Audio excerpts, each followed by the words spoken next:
Timing is something that none of us can seem to get quite right with relationships.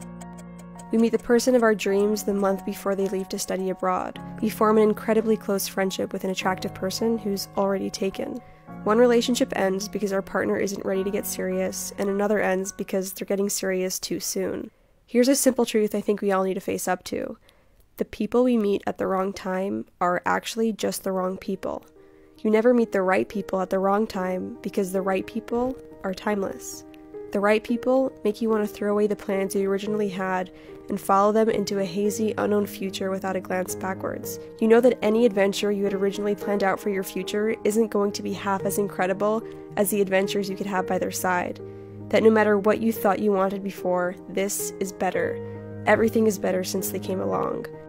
When you're with the right person, time falls away. You don't worry about fitting them into your complicated schedule because they become a part of that schedule.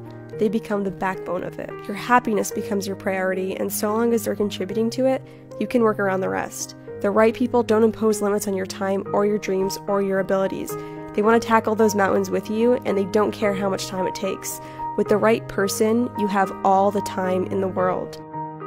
The truth is, when we pass someone up because the timing's wrong, what we're really saying is that we don't care to spend our time on that person. There will never be a magical time when everything falls into place and fixes all our broken relationships, but there may someday be a person who makes the issue of timing irrelevant, because when someone is right for us, we make the time to let them into our lives, and that kind of timing is always right.